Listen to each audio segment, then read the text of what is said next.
동해 북방 한계선을 넘어가 납포된 연안호 선장과 선원들이 북측기관에서 현재 조사를 받고 있는 것으로 확인됐습니다. 쌍용자동차 노사가 오늘 42일 만에 협상을 재개했지만 쟁점 현안을 놓고 막판 진통을 겪고 있습니다. 대학을 졸업하고 취업한 뒤 학자금을 갚아나가는 대출제도가 내년부터 도입됩니다. 연 5,000%가 넘는 높은 이자를 받고 급전을 빌려준 악덕 사채업자 일당이 경찰에 붙잡혔습니다. 이상은 이 시간 주요 뉴스입니다.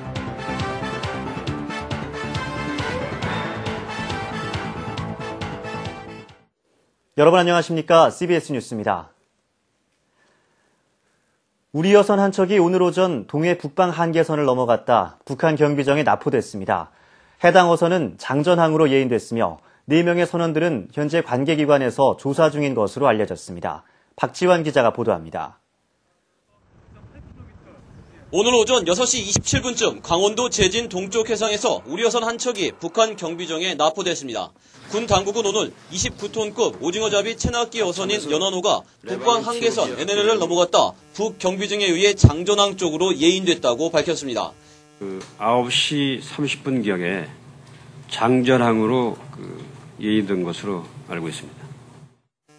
NLL을 넘어간 연안호는 오전 6시 20분쯤 속초의 어업정보통신국에 위성 항법 장치가 고장났으며 북한 경비정이 접근하고 있다고 교신했습니다.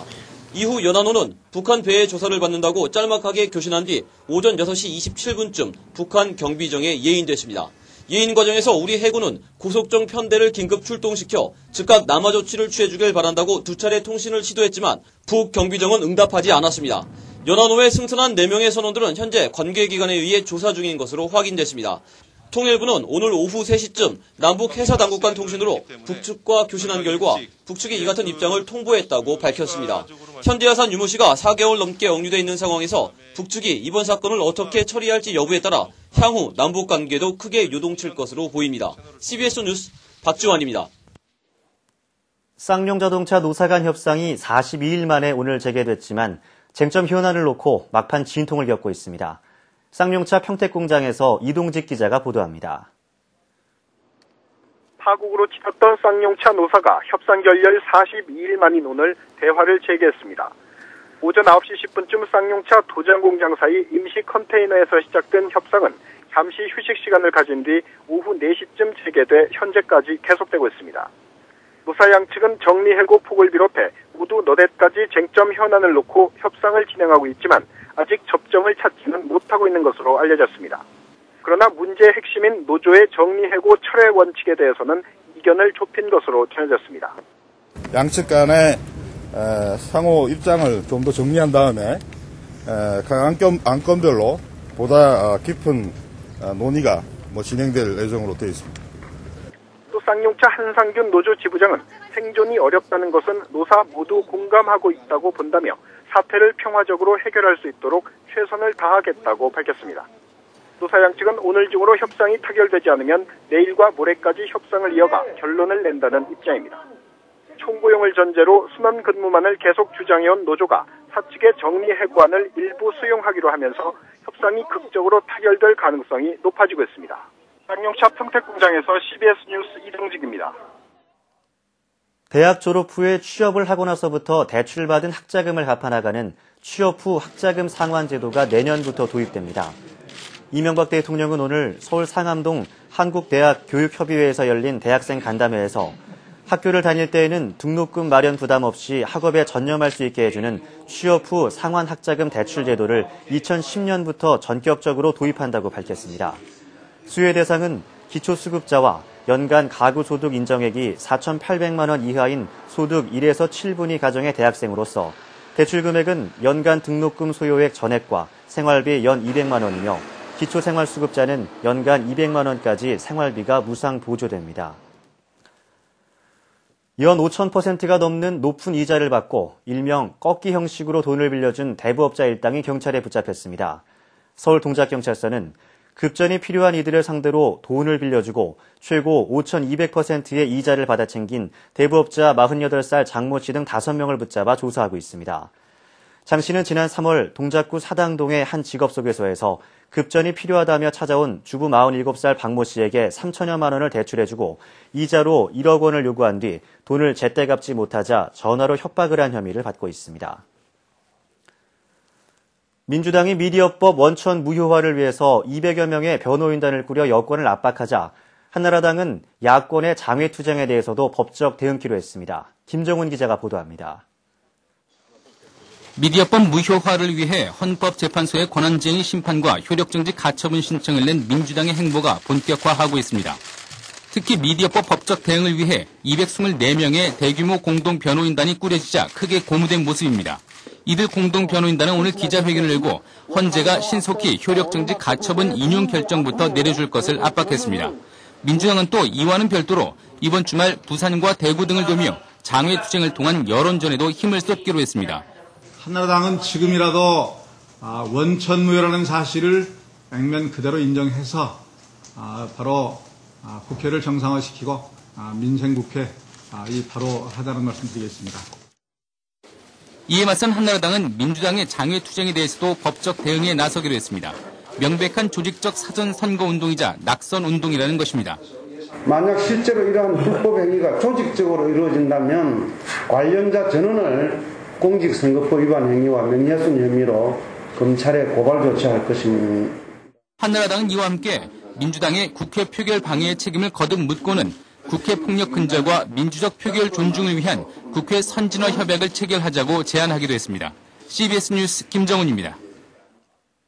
남해안 관광투자 활성화를 위해서 관광지와 관광단지 등 자연환경지구내 일부 지역에 한해서 건폐율과 높이 제한이 완화돼서 대형 숙박시설을 지을 수 있게 됩니다. 또 공원구역에 설치할 수 있는 공원시설에 수상 레저기구 계류장과 해중 관찰대 등이 추가돼 해양 레저시설 설치가 가능해집니다. 관광 거점인 부산과 여수 등의 대형 크루즈선 정박이 가능하도록 선착장의 규모가 현재보다 5배 정도 확대됩니다. 정부는 위기관리 대책회의를 열고 이런 내용을 중심으로 하는 남해안 관광투자 활성화 방안을 확정했습니다. 국가인권위원회가 국가인권기구 국제조정위원회 ICC 차기 의장 후보를 내지 않기로 결정했습니다. 인권위는 오늘 상임위원회를 열어 지금은 국내의 인권 현장을 살피는데 더욱 많은 힘을 쏟는 것이 바람직하다고 판단해 ICC 의장 후보를 내지 않기로 결정했다고 밝혔습니다. 이번에는 순번에 따라 한국이 의장국이 될 가능성이 높았지만 인권단체들은 현병철 위원장의 경우 인권활동 경력이 전무하다며 출마를 포기하라고 촉구하는 등 마찰을 빚어왔습니다. 경찰이 시위대에 적극 대응하기 위해서 신형 차벽 전용 차량을 도입하기로 해 시민사회단체를 중심으로 거센 반발이 예상됩니다. 경찰청 경비국은 4.5톤 트럭으로 집회 시위 현장에 배치되면 길이 8.6m, 높이 4.1m의 강화 플라스틱 소재 차벽이 펼쳐지도록 설계되어 있는 차벽 차량 10대를 오는 9월 15일까지 도입하기로 했습니다. 하지만 차벽 설치 자체에 대한 논란이 여전한 가운데 경찰이 차벽 전용 차량까지 도입하기로 해 반발도 만만치 않을 것으로 보입니다. 서울 광화문 광장이 1년 3개월간의 공사를 마치고 다음 달 1일 시민의 품으로 돌아옵니다. 서울시가 445억 원을 들여 폭 100m, 총 연장 740m 크기로 조성한 광화문 광장은 국내산 화강석으로 포장됐으며 서울의 역사를 바닥돌에 기록한 역사 물길을 비롯해 이순신 장군 동상 주변에 군수 12-23, 해치광장 등 시설이 들어섰습니다. 또 이순신 장군 동상 뒤편 약 250m 지점에는 세종대왕 동상이 오는 10월 9일 한글날에 제막됩니다.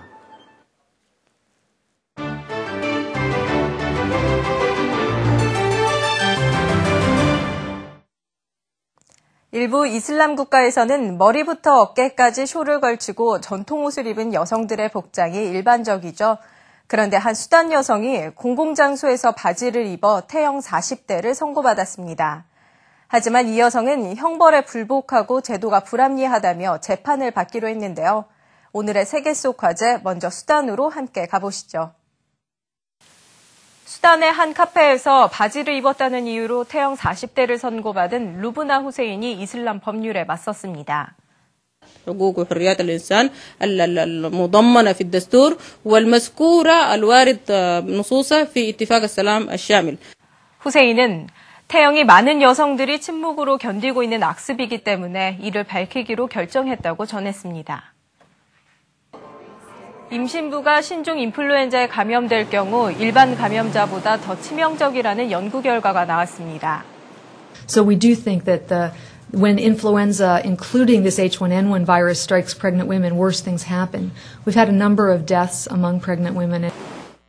미국 질병통제예방센터는 지난 4월부터 6월까지 신종 인플루엔자에 감염된 임신부 34명 가운데 6명이 숨져 사망률이 18%에 달한다고 밝혔습니다.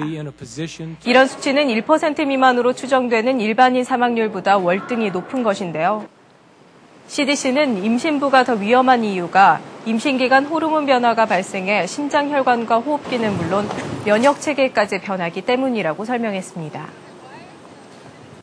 마이크로소프트가 야후와 손을 잡고 검색엔진 시장에 도전장을 내밀었습니다. 현재 검색엔진에서 세계 최강자인 구글을 겨냥한 것인데요. 마이크로소프트는 야후가 모아온 데이터베이스를 활용할 수 있고 야후는 MS의 최신 검색엔진 빙을 자사의 사이트에서 활용합니다. 인터넷 핵심 비즈니스인 검색 사업을 놓고 이제 구글과 MS의 피할 수 없는 한판 대결이 시작됐습니다.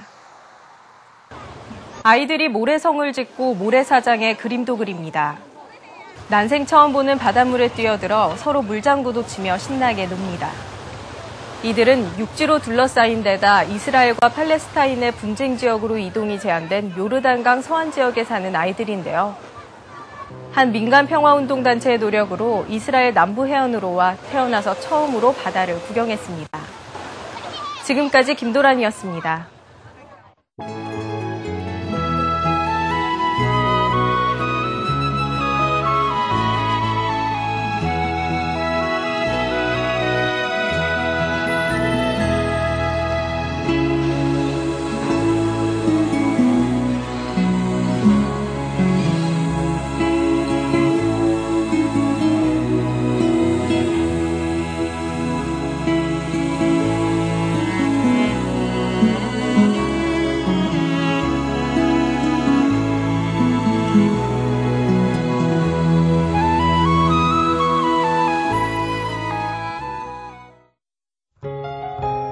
날씨입니다. 내일 우리나라는 동해상에 위치한 고기압의 가장자리에 들어 전국이 가끔 구름만 많겠습니다. 내일 아침 최저기온은 18도에서 22도, 낮 최고기온은 24도에서 32도가 되겠습니다. 서울의 현재 기온은 23.8도입니다.